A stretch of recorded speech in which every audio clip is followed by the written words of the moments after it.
Hello everyone. पिछली video में हमने बात करी थी कि हमारी वेब टेक्नोलॉजीज क्या होती है, like HTML, CSS and JavaScript. हमने इसका एक ब्रीफ ओवरव्यू लिया था। इस वीडियो में हम स्टार्ट करेंगे HTML से, जो कि है हमारी हाइपर टेक्स्ट मार्कअप लैंग्वेज। मैंने पिछली वीडियो में भी बताया था कि HTML हमारे पेज को स्ट्रक्चर प्रोवाइड करने के लिए यूज होती है, हमारे पेज का डिजाइन बनाने में हेल्प करती है। तो हमारी HTML को अब हम स्टार्ट करते हैं। तो HTML क्या होती है? हमारी हाइपर टेक्स्ट मार्कअप लैंग्वेज होती है। ये एक प्रोग्रामिंग लैंग्वेज नहीं होती, ये एक मार्कअप लैंग्वेज होती है, जो कि हमारे जो वेबसाइट है या हमारा जो वेब पेज है उसको एक स्ट्रक्चर प्रोवाइड करती है। ठीक है। एंड इसमें हमारे पास नेस्टेड टैग्स भी यूज होते हैं। इसमें हम बेसिकली टैग का यूज करते हैं अपनी वेबसाइट को डिजाइन करने के लिए या स्ट्रक्चर देने के लिए। फॉर एग्जांपल, ये एक टाइटल टैग है जिसमें हमने कुछ भी लिखा उसके अंदर, ये हमारा टाइटल हमारा उस पे वेब पेज पे शो हो जाएगा टाइटल के अंदर। तो ये हमारा पेज को स्ट्रक्चर देने के लिए यूज होती है HTML। अब उसके बाद हम सबसे पहले HTML को इम्प्लीमेंट करते हैं, उसका कोड इम्प्लीमेंट करते हैं। तो उसके लिए हमें एक कोड एडिटर की नीड है, जो कि हम डाउनलोड करेंगे। हम VS कोड यूज करेंगे, विजुअल स्टूडियो कोड यूज करेंगे अपनी आगे आने वाली वीडियोज में। तो हम इसको डाउनलोड करते हैं VS कोड के ऑफिशियल वेबसाइट पे आपको जाना है। आप विंडोज के लिए डाउनलोड कर सकते हैं, मैक के लिए डाउनलोड कर सकते हैं। आपको कुछ नहीं करना है, यहाँ पर बस इसको डाउनलोड कर लेना है। मैं यहाँ पर डाउनलोड नहीं कर रही क्योंकि मेरे के सिस्टम में ऑलरेडी डाउनलोडेड है। तो आप ये अपने सिस्टम में डाउनलोड कर लेना और उसको इंस्टॉल कर लेना। सिंपल है, कोई ऐसा टफ नहीं है इसके अंदर।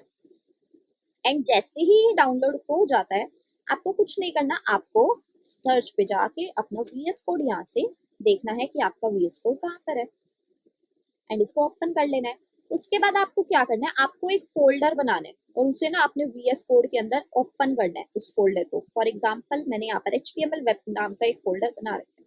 आपको कैसे ओपन करना है, आप फाइल पे जाओ, फाइल पे जाके ओपन फोल्डर पे क्लिक करो एंड देन HTML वेब पे क्लिक करो, आपका वो फोल्डर खुल जाएगा। उसके बाद आपको एक एक्सटेंशन डाउनलोड करनी है, यहाँ पर क्लिक करना है एक्सटेंशन के लिए। आपको एक्सटेंशन डाउनलोड करनी है लाइव सर्वर।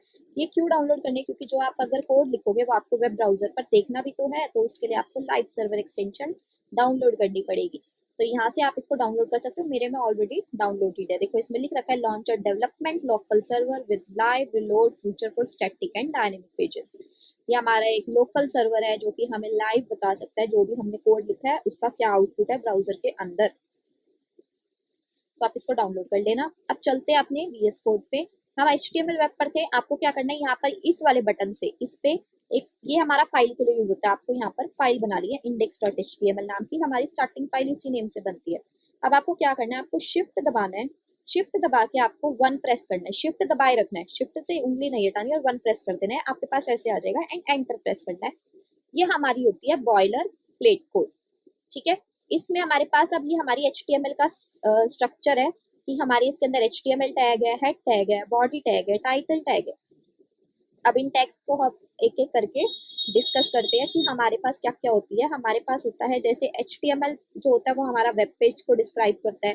हेड हमारा हेडर सेक्शन के लिए यूज होता है। टाइटल हमारा जो ऊपर होता है उसको टाइटल देने के लिए यूज होता है। टाइटल हमारा कहाँ पे शो होता है, ये मैं आपको अभी कर दिखाऊंगी। बॉडी के अंदर हम हमारी हमारी कंटेंट्स डालते हैं वेब पेज के अंदर। अब इसको स्टार्ट करते हैं कैसे। फॉर एग्जाम्पल, अभी ना मैं यहाँ पर कुछ लिख रही हूँ, आपको समझ नहीं आएगा मैंने क्या लिखा है, लेकिन आप बस देखते रहना कि कैसे वर्क हुआ। मैं यहाँ पर लिख रही हूँ आई एम परिधि और इसके बाद मैंने ओपन विद लाइव सर्वर करा। तो ये देखिए यहाँ पर आई एम परिधि लिखा आ गया। यहाँ पर क्या लिखा आ गया, आई एम परिधि। तो ये हमारा ऐसे लाइव यहाँ पर शो रहा है कि हमारे बॉडी के कंटेंट। इसका मतलब क्या है कि आप अपने बॉडी टैग के अंदर कुछ भी लिखोगे, यहाँ पर आप अपने बॉडी टैग के अंदर कुछ भी लिखोगे तो वो आपका एज इट इज ब्राउजर पर शो होगा according to the tag you have used. तो हमारे टैग क्या होता है, ये हमारा ओपनिंग टैग होता है। टैग हमारा कैसे बनता है, जैसे आपको एक ब्रैकेट स्टार्ट करनी है, आपको टैग का नेम लिखना है, उसके बाद उसके अंदर आप कुछ भी लिखोगे वो एज इट इज हमारा शो होता है। मतलब वो हमारी टैग की जो वर्किंग होती है वो उस कंटेंट के ऊपर इंप्लीमेंट हो जाता है। और टैग को फिर हमें बंद करना होता है, तो टैग को बंद कैसे करते हैं, स्लैश का साइन यूज करते हैं एंड देन टैग का नेम लिख लेते हैं। ठीक है। अब उसके बाद हमारे पास आता है कि मैंने आपको कहा कि आप जो भी बॉडी टैग के अंदर यूज करोगे वो आपके एज इट इज ब्राउजर पे शो होगा। अब ये आप टाइटल टैग क्या है, फॉर एग्जांपल अगर मैं यहाँ टाइटल टैग के अंदर डॉक्यूमेंट की जगह इंट्रो लिख दूं तो आप देखना मेरा जो टाइटल है वेब पेज का, यहाँ पर ये देखिए यहाँ पर मेरा क्या आ गया, इंट्रो आ गया। क्लियर है। अब उसके बाद हम चलते हैं, हमारा हेड टैग क्या होता है। हेड टैग के अंदर ना बेसिकली जो हमारे एक्सटर्नल लिंक्स होते हैं हम वो लगाते हैं। जैसे हमारी वेबसाइट को हमें थोड़ा सा ब्यूटीफुल बनाना है, हम बूटस्ट्रैप का यूज करते हैं उसके लिए। तो अब उसका लिंक भी डालना पड़ता है, तो वो हम हेड टैग के अंदर डालते हैं ताकि वो लिंक जो है वो हमारे ब्राउजर पे शो ना होए। हम थोड़ी चाहते कि जो हमने एक्सटर्नल लिंक्स डाल रखे वो हमारे ब्राउजर पे शो होए, वो हमारे ब्राउजर पे शो ना होए, इसलिए हम क्या यूज करते हैं, हेड टैग का यूज करते हैं। अब चलते हैं अपने टैग्स की तरफ। तो अब हमारे पास सबसे पहला टैग आता है हेडिंग टैग।